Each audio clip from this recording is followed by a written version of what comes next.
أعوذ بالله السميع العليم من الشيطان الرجيم. بسم الله الرحمن الرحيم. أحييكم بتحية الإسلام تحية سلامة ومباركة.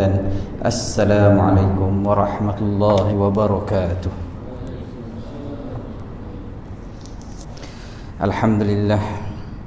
الحمد لله الذي هدانا لهذا وما كنا لنهتدي لولا أن هدانا الله.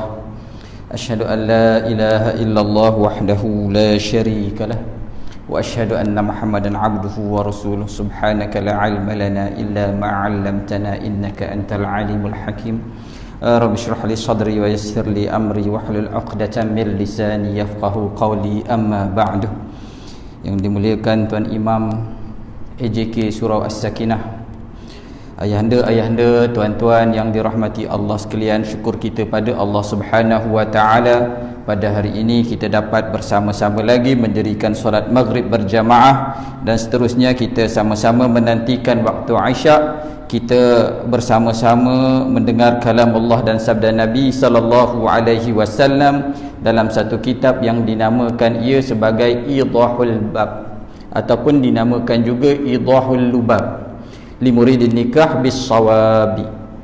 Ini adalah merupakan kitab yang dikarang oleh al-alim al-alamah al-Syekh Wan Daud bin Wan Abdullah Al-Fatani rahimahullah ta'ala alaih, yang mana dihimpunkan padanya hukum hakam mengenai nikah, yang diambil juga ataupun sumber penulisan Syekh Wan Daud bin Wan Abdullah Al-Fatani ini adalah antaranya kitab Mishkatul Misbah fi Syarhil Uddati Wassilah, kitab Uddati Wassilah, ya.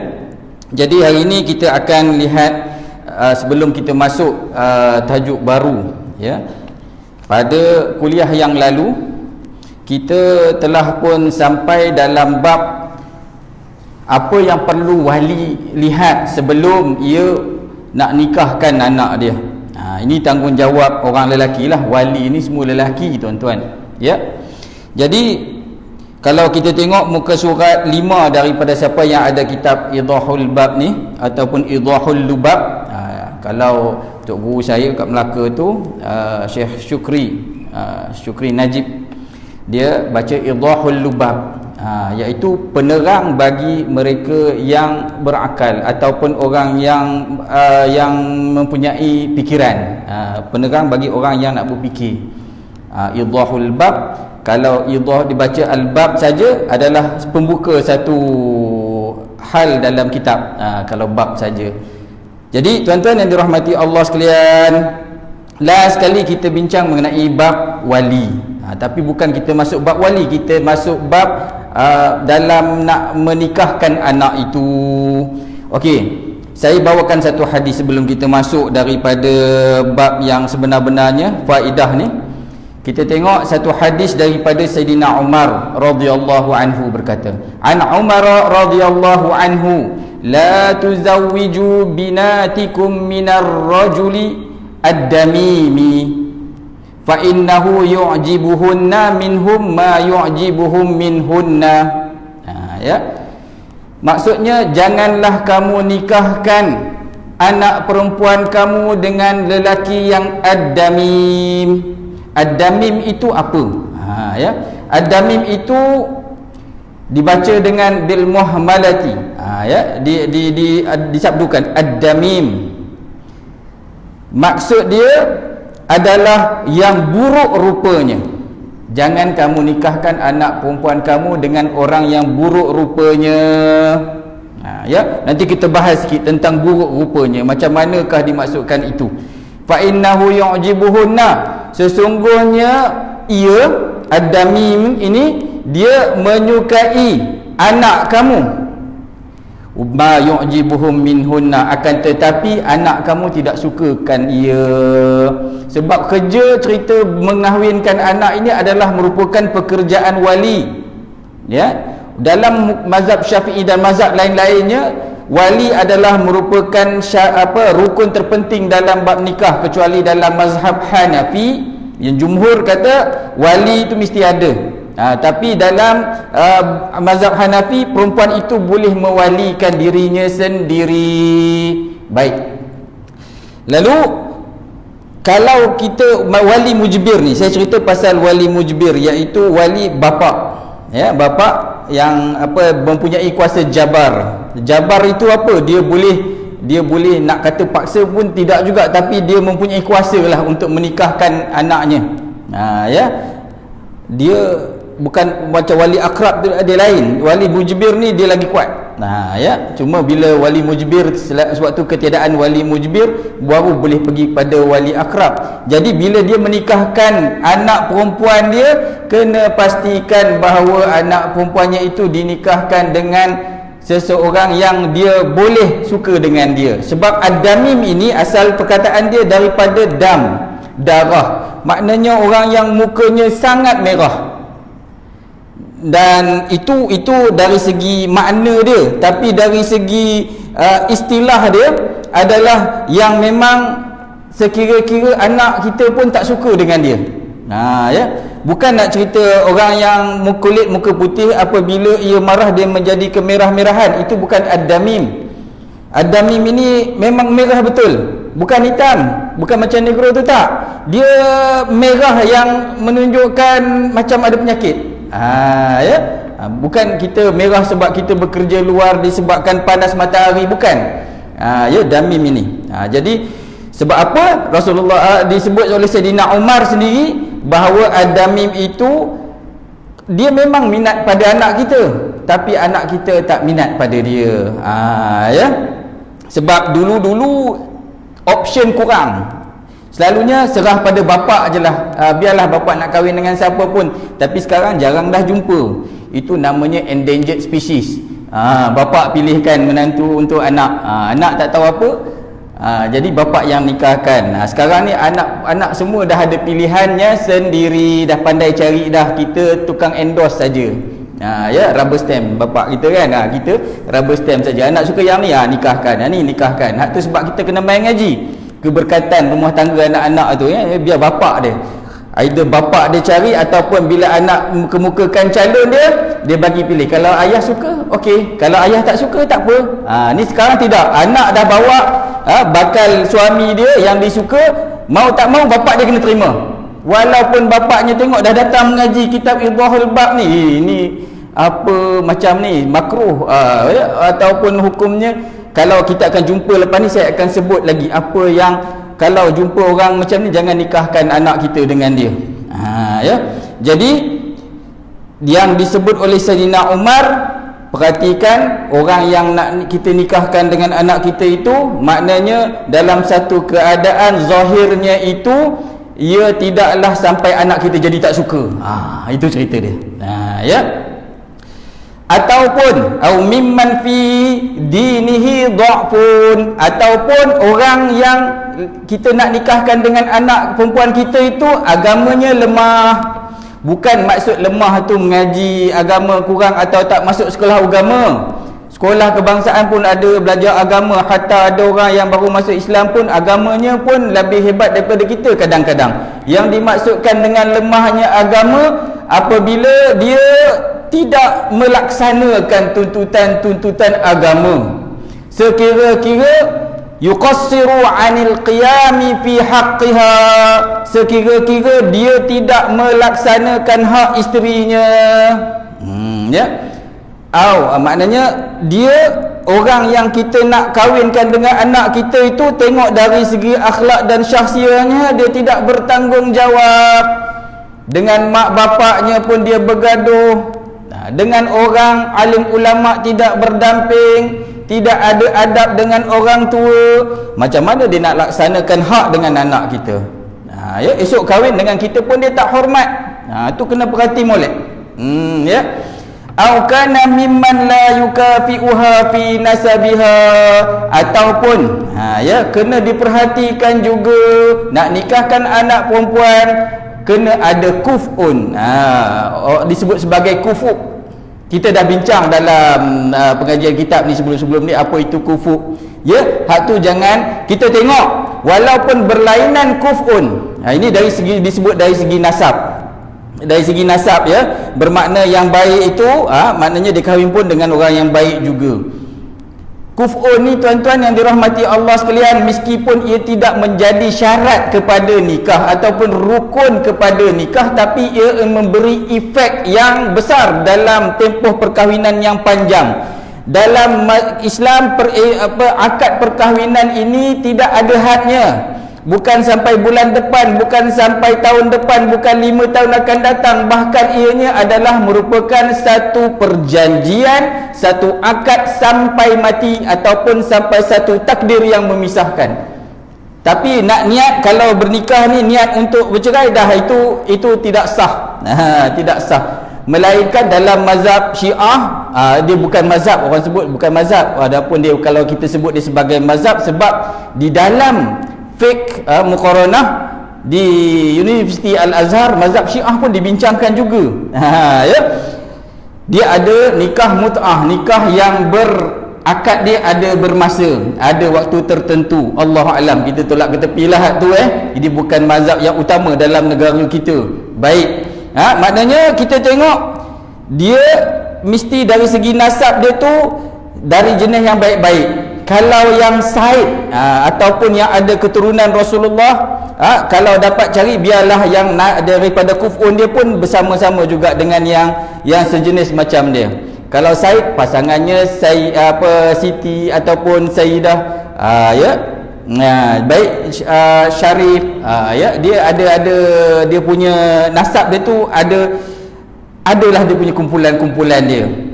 Ya. Tapi kalau berbeza dari segi Kuf'un, dari segi nasab, sah tak perkahwinannya? Tetap sah, tapi takut tak boleh nak bawa diri. Dari segi kedudukan harta, ya, kita lelaki miskin nak berkahwin dengan anak orang kaya-kaya, anak Tan Sri, anak datuk-datuk, anak tengku, contohnya. Bimbang-bimbang bila kita masuk dalam keluarga dia, nanti bila berbincang tak malu masuk dengan kita. Itu yang Rasulullah nyatakan tentang Kuf'un. Bukan tak boleh, boleh. Nanti orang cakap Islam ni rigid sangat sampai nikah pun kena tengok macam ni. Tak, ini adalah atas maslahah. Sah nikah dia, tak ada masalah, tapi bimbang akan berlaku bila nasab dia punya Kuf'un tu tak sama. Allahu alam.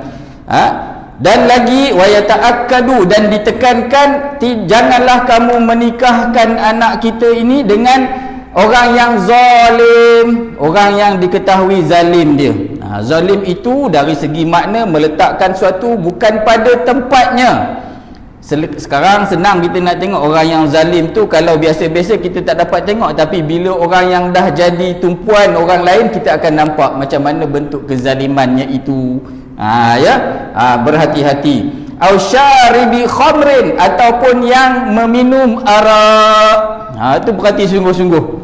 Tu kalau kata adalah menantu kita, bakal menantu, belum jadi lagi, ya, kerja kat mana, kerja dekat pusat karaoke, bimbang-bimbang kalau pusat hiburan ni ada dihidangkan arak kat situ. Kalau hidang satu perkara, minum lagilah, ya. Au mubtada'in wa mubtadi'i wa asbahihim, ataupun pelaku bid'ah. Bid'ah ni bukan isu bid'ah di antara yang melakukan baca Yasin malam Jumaat, bid'ah yang tahlil, orang yang talqin, itu bukan isunya.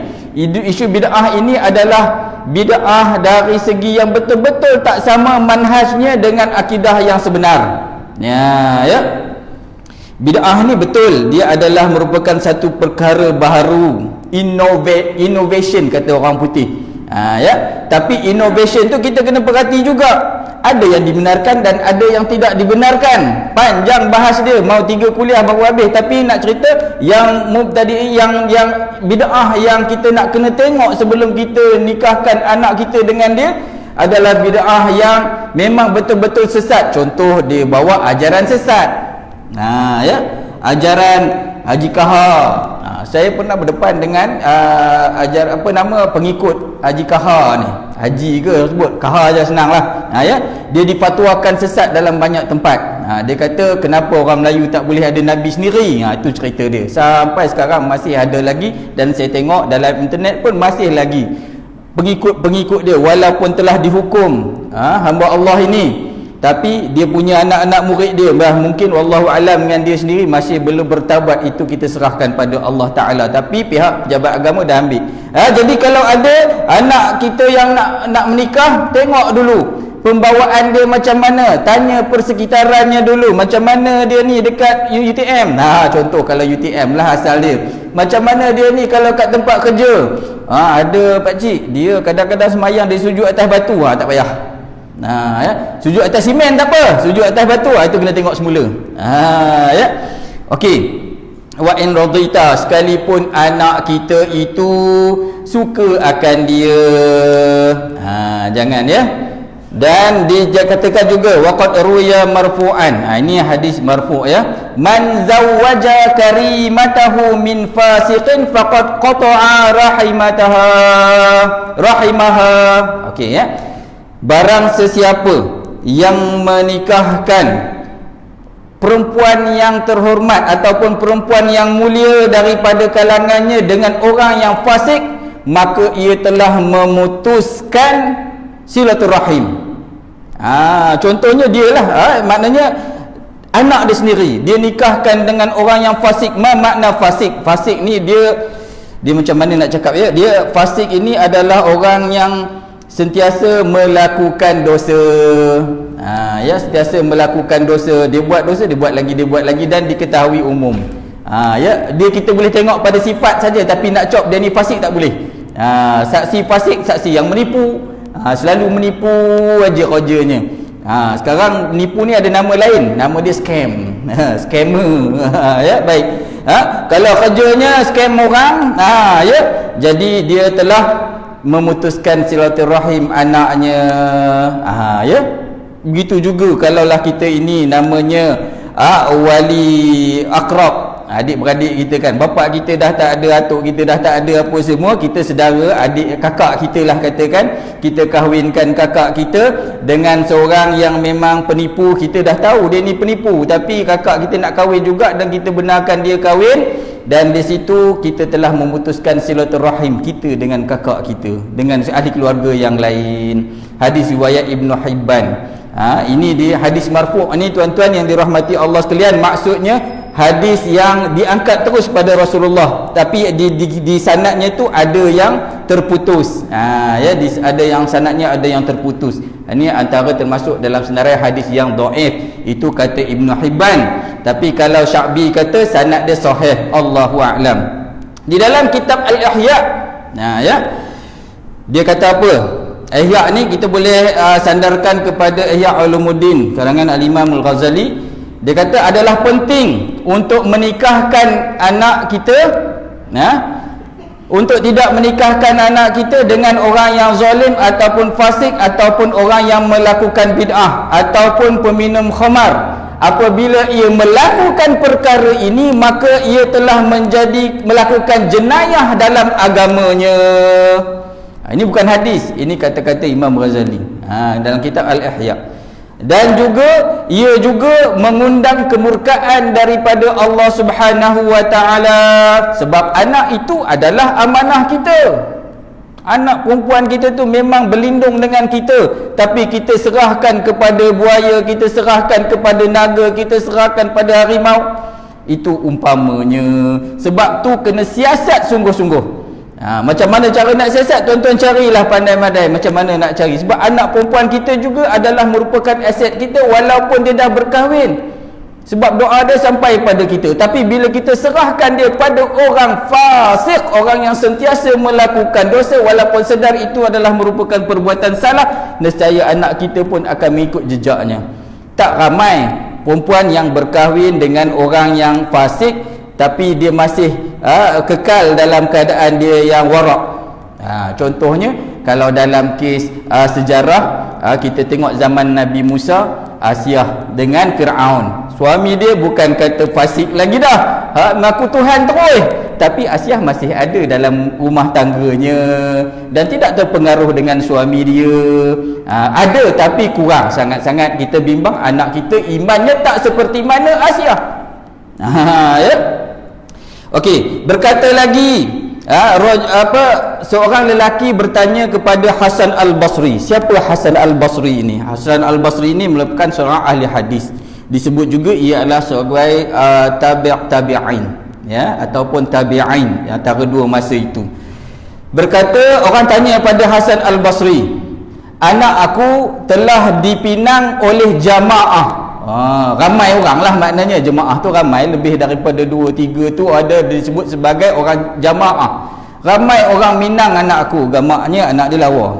Ya, dia tanya kepada Hasan Al-Basri, pada siapa aku nak pilih ni, aku nak kahwinkan anak aku dengan mana, sebab yang datang ni ramai now. Lalu berkata Hasan Al-Basri, may yattaqillah, mana satu yang datang kau tengok mana paling bertakwa pada Allah Subhanahu wa taala. Takwa itu tidak dapat dilihat macam name tag letak dekat baju, bukan boleh dilihat kepada serban yang besar dengan jubah dengan apa segala. Takwa itu kita tengok dari segi akhlak, dari segi adab, dan juga dari segi petunjuk daripada Allah Subhanahu wa taala. Ya, zahir mungkin boleh menipu, tapi petunjuk daripada Allah Subhanahu wa taala selalunya benar, dan dia adalah benar. Yang jadi salah kalau kita salah tafsirkan petunjuk daripada Allah Subhanahu wa taala. Ini kalau orang ada hubungan yang istimewa dengan Allah taala, Allah taala akan bagi petunjuk. Kok dekat nak jadi nak menikah, tiba-tiba dia kantoi. Tiba-tiba jadi satu mudarat, tiba-tiba jadi suatu hal yang menyebabkan perkahwinan anak tak jadi. Sebab tu tuan-tuan yang dirahmati Allah sekalian, kadang-kadang kita merancang dan tiba-tiba tak jadi. Berapa banyak saya rasa depan kita ni ada yang dulu pernah bertunang kemudian tak jadi kahwin. Biasa dah sekarang, ya. Bertunang tak jadi kahwin, dekat-dekat besok dah nak menikah, tiba-tiba jadi satu halangan. Wa imma terpecah rahsia, wa imma berlakulah satu insiden. Jadi benda tu kadang-kadang adalah merupakan petunjuk daripada Allah bahawa mereka ini adalah merupakan satu pasangan yang tidak sesuai, dan jika diteruskan juga maka ia akan jadi suatu malapetaka. Allahu alam, itu kuasa Allah taala. Walaupun kita tengok dah baik dah sangat, jalan duk pegang tasbih tak lepas, tapi apabila nak sampai pada masanya jadilah sesuatu. Tak boleh untuk kita salahkan takdir, tak boleh kita salahkan Allah, melainkan Allah Ta'ala bagi sesuatu ada hikmah padanya. Apa jua yang berlaku pada dalam hidup kita ini mesti ada sesuatu yang Allah Ta'ala nak bagi. Allah tak zalim pada kita, tuan-tuan. Bahkan kita yang zalim bila kita anggap semua ini salah takdir. Ya. Jadi lumrah biasa. Kalau cerita putus tunang tu biasa, tuan-tuan yang dirahmati Allah sekalian. Kita cuba nak elak satu mudarat yang lebih besar. Bercerai-berai itu mudarat yang lebih besar.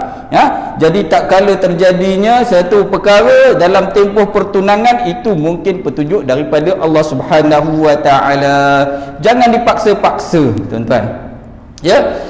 Jadi bila dah ramai sangat nak menikah dengan anak dia, maka dia bertanya kepada Hasan Al-Basri. Maka Hasan Al-Basri cakap, pilih yang bertakwa di antara mereka. Fa inna ahabbaha akramaha. Sebab orang yang bertakwa ni, nak syarah bab orang yang bertakwa ni, dia panjang, banyak cerita siapa nak kenal orang yang bertakwa. Tapi cukup kalau saya sebutkan Sayyidina Ali punya ciri-ciri yang disebut untuk orang yang bertakwa itu, orang yang bersedia dengan hari kematian, orang yang redha dengan yang sedikit, orang yang takut dengan Allah Ta'ala, al-khawfu bil jalil, al-istidad bi yaumir rahil, ya, ar-ridha bil qalil. Itu ciri-ciri takwa. Ya, itu ciri-ciri takwa kita boleh tengok secara zahir. Namun dari segi batin dia, apa yang ada dalam hati, hanya Allah Ta'ala saja yang boleh reveal pada kita. Sebab tu bapak-bapak ni, tuan-tuan, sebagai bapak yang ada anak perempuan, kena hubungan kuat dengan Allah Subhanahu wa taala. Sebab benda zahir mungkin kita boleh pergi tengok. Kalau kata bakal menantu kita tu dia kerja pasar malam, kerja masak-masak, kita tengok datang. Tengok time maghrib dia duduk pergi mana? Adakah kat situ juga ke? Kalau tak, kalau dia ada kat situ, mungkin lepas tu dia solat. Ataupun kita pergi time maghrib, tengok dia dah buat kutiau tak, katanya. Contoh. Sebab kawan saya pernah buat macam ni. Dia kata dia kakak dia nak kahwin, ataupun adik dia nak kahwin. Jadi adik dia nak kahwin dengan orang yang berniaga, buat kutiau. Jadi dekat-dekat waktu nak maghrib tu, dia dengan bapak dia pergi tengok apa orang ni buat time-time maghrib. Adakah dia berhenti solat dulu ke, ataupun dia duduk goreng sampailah ke isyak. Lalu tengok duk ada kat situ saja. Rupa-rupanya time depa pergi semayang dekat surau, orang tu pun pergi semayang juga tapi tak berjumpa. Kalau boleh siasat tuan-tuan, kalau nak cari rumah, kita tengok punya macam-macam dari segi aspek. Kita tengok dari segi tanahnya, kita tengok dari siapa jiran kita, kita tengok daripada segi bentuk muka bumi, kita tengok dari siapa kontraktor dia, macam-macam kita cek. Tapi bila time anak perempuan kita nak kahwin, kita main ikut je lah. Kalau kita tak boleh nak siasat, kita kena semayang hajat, kita minta petunjuk daripada Allah Ta'ala. Istikharah kalau dia kata Minang tu, kita kena ni. Sebab tu ilmu pada anak perempuan ni kena bagi tuan-tuan. Cerita daripada muda-muda, tak kala dia dah sampai umur tahap baligh dia tu, cerita ciri-ciri yang kita nak, menantu yang kita nak. Kena serius dah pada masa itu. Sebab budak-budak sekarang ni dia makin cepat baligh dia. Makin cepat baligh dia. Jadi tuan-tuan, orang yang bertakwa ini sekiranya dia sayang kepada anak kita, maka dia akan memuliakan anak kita. Beruntunglah siapa yang dapat menantu yang bertakwa. Tak semestinya hak ustaz-ustaz, hak lebay belaka. Ada yang tak pakai lebay, ada yang tak pakai serban pun bertakwa, bahkan kadang-kadang lebih daripada hak pakai serban. Sebab takwa itu bukan pada pakaian tuan-tuan. Jangan cerita takwa tu orang yang berserban, berlebay sepanjang masa itu adalah orang yang paling bertakwa. Takwa hanya pada sisi Allah. Inna akramakum indallahi atqakum. Sesungguhnya orang yang paling mulia di sisi Allah itu adalah orang yang paling bertakwa. Sayangnya takwa itu tak dapat dilihat dari segi zahir dia. Allah Ta'ala sahaja yang tahu. Sebab tu nak minta cari menantu yang bertakwa adalah minta dengan Allah Ta'ala datangkan pada kita. Sebab kalau anak kita itu disukai dia, bagaimana pula kalau orang yang bertakwa itu kahwin dengan anak kita, tiba-tiba tak suka pula pada anak kita? Disambung lagi Hasan Basri kata, wa in abghadaha lam yuzlimha. Jika sama ada dia tak suka pada anak kita atau anak kita tidak suka pada dia, maka dia tidak akan berlaku zalim pada anak kita. Itu sebab cari menantu yang bertakwa. Kan ada orang buat lawak nak cari menantu bertakwa, datanglah. Nak cari menantu yang baik, menantu pilihan, datanglah masjid, datanglah surau. Susah tuan-tuan. Kalau dalam situasi kita di Taman Pulai Indah ni, kita ada satu masjid dan dua surau, tak tahu lagi tu kok naik belah-belah Saitek, naik surau lagi, kita terus hukum tak nampak dekat masjid ni, mungkin dia pergi tempat lain. Zahir dia tu, tak boleh nak hukum macam tu. Nak ukur, nak cari menantu kena tengok kat masjid, surau. Sebab Saidina Umar pernah cerita. Saidina Umar ni, saya suka ulang hak ni tuan-tuan sebab saya sendiri pun anak perempuan ada. Jadi bila dalam bab cari menantu ni, pernah seseorang bertanya pada Saidina Umar. Saidina Umar kata, aku nak pilih menantu, aku tanya orang dekat masjid. Kata, orang ni selalu ada kat masjid. Aku tanya orang kat rumah, orang kata bagus rumah kat rumah dia ni orangnya. Saidina Umar kata, bukan itu cara dia kau nak nilai orang. Memanglah orang datang masjid mesti dia semayang. Mungkin dia datang semayang sebab dia segan dengan orang dekat-dekat rumah dia. Dia buat kat rumah sebab mak bapak dia ada, adik-beradik dia ada, dia jadi baik. Tapi hang kalau nak tahu, kalau dia cakap Kedah lah, kalau nak tahu sama ada seseorang itu akhlaknya bagaimana, ajaklah dia pergi musafir, ajak dia berjalan. Tak salah kan? Walaupun tak jadi, ajak berjalan, dia mesti mau punya. Tengoklah akhlaknya dari segi situ. Kita pun dah lama hidup ni, kita tahu orang kadang-kadang hak alimnya dekat sini, tiba-tiba atas jalan boleh jadi rimau, boleh jadi gajah, boleh jadi macam-macam. Normal lah tu. Sifat sebenar kita itu, apabila kita dicabar, sifat sebenar kita itu akan keluar apabila berada dalam alam realiti. Cubalah tuan-tuan yang dirahmati Allah sekalian. Sebab menantu ni tuan-tuan, dia akan bawa anak kita ni, daripada kita tanggungjawab pada anak kita, kita serah tanggungjawab pada dia. Tuan-tuan yang dirahmati Allah sekalian, kalaulah tak suka pada anak kita, dia tak akan berlaku zalim pada anak kita. Itu ciri orang yang bertakwa. Dan juga tazwijaha min ghairu kuf'in. Itu diulang lagi dalam kitab ni. Kitab yang saya baca ni adalah sebagai iringan kepada kitab Idahul Lubab ni. Yang saya baca ini adalah merupakan kitab Mishkatun Misbah fi Syarhil Uddati Wassilah. Kitab Uddati Wassilah ni kalau ikut dalam kitab Idahul Lubab ni adalah merupakan kitab rujukan kepada Syekh Wan Daud bin Wan Abdullah Al-Fatani. Lalu disebut juga janganlah kita nikahkan dia dengan orang yang ditahu merupakan orang yang melakukan pekerjaan liwat. Itu lagilah. Berkata Syekh Izzuddin, kalau Syekh Izzuddin dalam kitab Fiqh Syafi'i ini adalah Izzuddin Abdus Salam. Izzuddin Abdus Salam, atau dikenali juga dia dengan Sultanul Ulama. Yukrahu tazwijuha min fasiqin biridhaha karahatan syadidatan illa an yakhafa min fahishatin aw ribatin. Makruh untuk kita nikahkan anak kita itu ataupun dengan siapa yang kita jadi wali, dengan kita nikahkan dia dengan orang yang fasik walaupun dengan redha dia. Walaupun dia suka, tapi bila kita nikahkan juga jadi makruh hukum dia, kata Izzuddin Abdus Salam. Satu makruh yang bersangatan, dia bukan haram, dia makruh yang bersangatan. Sebab apa? Kita takut anak kita itu akan jadi fahishatin aw ribatin, ataupun orang yang tak tetap pendirian. Tuan-tuan yang dirahmati Allah sekalian, lagi disebut jangan kita nikahkan dengan anak kita dengan orang yang melakukan liwat. Terus tengok pada kitab kita barang siapa yang ada. Tengok 10, baris 10. Sebab ni kita ada rakam balik rumah. Dulu saya pernah edarkan kitab ini. Mungkin ada dekat rumah, kita tengok sama-sama, semak. Qala musannifu rahimahullahu ta'ala wa naf'ana bi'ulumihi bisa'adatid daraini. Faidah. Baris ke-10 daripada atas. Apabila menyahaja seorang akan berkahwin akan satu perempuan, laki diharap akan qabulnya. Ini cerita dia.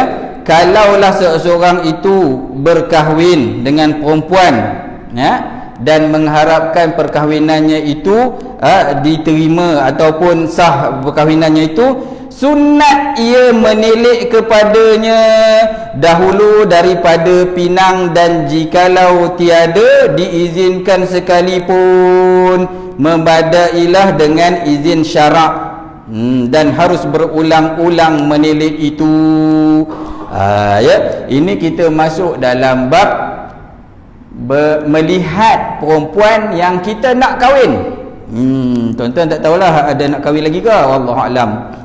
Ditanya mau aja, balik lain cerita. Baik. Okey, maknanya kita boleh melihat kepadanya, pada orang perempuan yang kita nak kahwin itu. Hak ni saya rasa kita dah cerita pada awal kitab, cuma dia masuk secara umum. Bagaimana Rasulullah menghantar wakil untuk lihat kepada perempuan yang nak dinikahinya. Itu dia adalah merupakan satu syariat juga. Tapi sunat je kat sini. Sunat ia menilik kepadanya dahulu daripada pinang. Tengok dulu baru pinang, bukan masa pinang tu baru nak tengok. Jadi tak ada masalah lah tuan-tuan kalau kita pakat duk nusut. Nusut tu kata orang Kedah duk balik pokok, duk nusut nak tengok itu. Itu okey tu. Dah lama tengok, dulu sekolah. Sekarang ni dia duk lalu lalang situ. Tapi bukan dia kata kita tengok ni nak kena mengintai kat rumah dia, bukan. Masa dia berada dalam keadaan awam, barangkali dia berada dalam ni.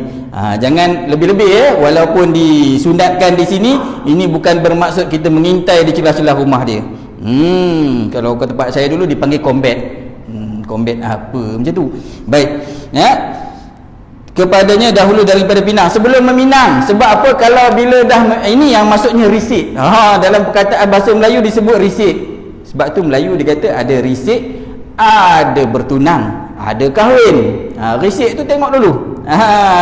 Bawalah mak bapak tengok. Okey, ni orangnya hak duk goreng kuetiau tu, acah kuetiau dia sedap, abang tengoklah. Nanti abang nak kahwin dengan dia hari-hari tak dapat makan acah kuetiau ke contoh. Tengok dulu. Kemudian bila dah okey, dah ngam, dah rasa, lepas tu doa malam-malam tengok, ya Allah, anak aku nak kahwin ni, nak sebelum bertunang aku mohon diberikan. Baca doalah istikharah, bangun semayang malam. Sebelum nak kita nak minang. Contohnya, kalau kata orang yang nak minang itu kita nak minang anak perempuan, kita nak minang perempuan, maknanya kita dah tengok dulu. Maka dari situ sebelum nak pergi pinang, confirmkan dulu. Bila dah confirm baru pergi pinang. Dan jikalau tiada diizinkan sekalipun, maknanya kalaulah katakan kita nak lihat ni, perempuan ni tak izinkan kita tengok dia, contoh dia kan, makna boleh kita secara sembunyi-sembunyi lihat dia. Tapi ingat yang saya kata tadi, tak boleh lah kita nak combat. Ya, diizinkan. Kalau tak izin sekalipun, kita kena tengok juga. Sebab dari tengok itu baru datangnya okey, tak okey, okey tak okey. Sebab benda bukan sekejap, tuan-tuan. Ustaz bagi habis yang ni baru kita berhenti azan. Memadailah dengan izin syarak. Kalaulah kata dia tak izin, tak bagi kita tengok dia, tapi syarak kata boleh, inilah yang kata ni sunat ni, maka syarak kata boleh. Dan harus berulang-ulang menilik itu. Dan jangan ditelikkan melainkan muka dan dua tangannya juga. Okey, saya bagi azan dah masuk isyak kan tadi yang bunyi itu. Okey, azan dulu Ustaz, lagi kita sambung sikit lagi. Siapa nak azan? Tengah duk syok.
Allahu akbar, Allahu akbar.